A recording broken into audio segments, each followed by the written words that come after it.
Lawrence Buat, and I am here with Sensory Sumo. I'm an occupational therapist, and I've been an occupational therapist for going on 5 years now. I primarily work at a school, but I also work at a pediatric clinic, and I deal with a lot of children that have autism and different disabilities, such as cerebral palsy and Fragile X syndrome. And I also help educate parents and families on how to help their kids live a full and meaningful life. Some of the treatments that we use are the sensory integration approach, and also using different strategies to help them stay regulated and balanced. So I'm happy to talk more about that. I think it's the main thing that a lot of parents are concerned about, is how to keep our kids regulated, because if they're not regulated, it's really difficult for them to do higher level tasks such as reading, writing, and doing functional daily activities such as washing their face, using the bathroom, putting on their clothes, taking off their clothes, and being able to play with their peers. So I'll be talking about sensory processing and what that's all about. So welcome to our sensory primer, and I'm so glad that you're here with us. What is the importance of being able to regulate our kids or students? And I respond by saying, hey, if they're not able to process the information that's in their environment, they won't be able to learn, because if they're in fight or flight, they'll be more focused on being safe. So it's important for us to address that main issue in making sure that our kids are safe and our kids are protected. Okay, so here we go. Sensory regulation. So thank you so much for joining in. So here is our presentation here. This is called Sensory Regulation, a proactive approach to sensory regulation. A lot of the times we wait for the last minute when our kids are already dysregulated to give them a break or provide them with break options. And at that time, it may be a little too late to get them back in the green zone, because you really have to ride out that red zone, that meltdown, until you could talk to them and process with them. So we're going to talk about sensory regulation so that we would be more proactive in making sure that our kids and our students are able to be regulated and be available for learning. So sensory regulation. And this is presented to you by Sensory Sumo. So make sure to like and subscribe to this channel so that we can spread this to more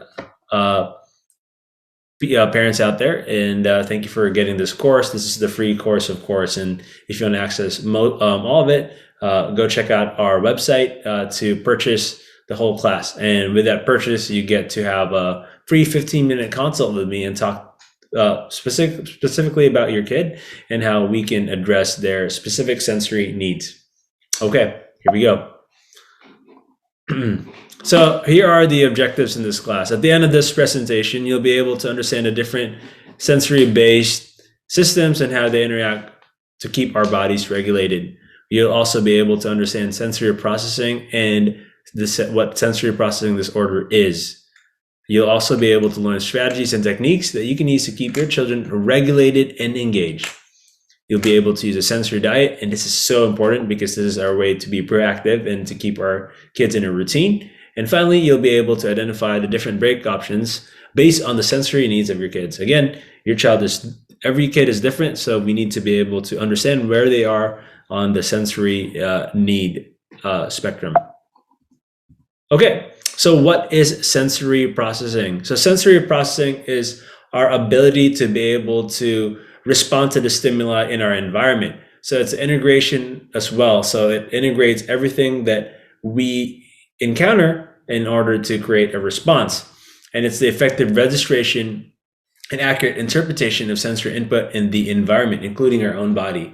It's the way our brain receives, organizes, and responds to sensory input in order to behave in a meaningful and consistent manner. So for instance, right now there's light in this room. It's not too much for me because my brain is able to integrate that information, and I'm able to realize, hey, it's pretty bright right now, but it's okay. I could continue on and give this presentation.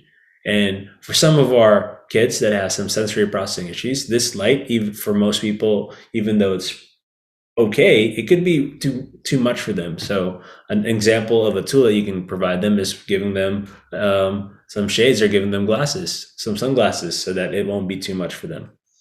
All right, let's continue.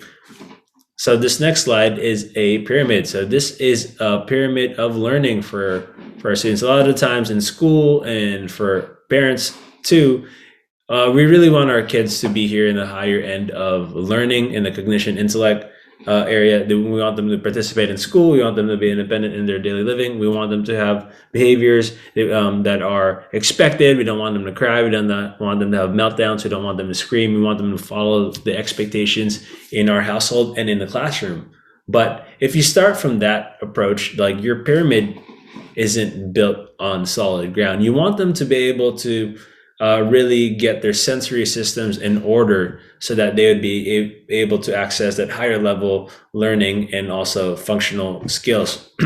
So I'm going to talk about this area here, the proprioception, vestibular, and tactile sense, and also the sensory sense systems, such as the olfactory, the visual, auditory, and gustatory system, which is our sense of taste, because these are building blocks and foundational blocks in order for us to develop the higher level functions here.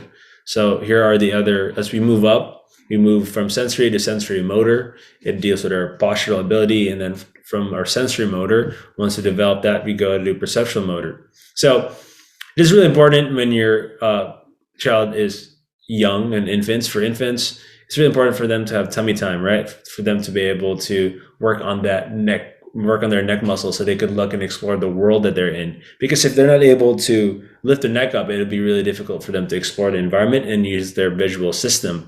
And crawling also gives them that input so that their brain registers that that they have joints and they could move that joint, and they could learn how to roll, they could learn how to crawl, they can learn how to scoot around and move around in their environment. And with that, it also builds their core. And if they have the core strength and the neck control and the visual motor control, then they're able to explore the environment and understand what's going on in their environment. So that's why this pyramid is really important for us to understand, so that we're not too focused on them and not participating. We're able to see, hey, today we're just going to be working on crawling. We're going to be working on reflex. We're going to be exploring a different sensory system so that we build a good foundation for your kids. So I really want to explain that it's really important for us to work from the bottom up. I know that there's benefits of top-down approach, but for our sensory system, for our pyramid of learning, we really need to work from the bottom up. All right.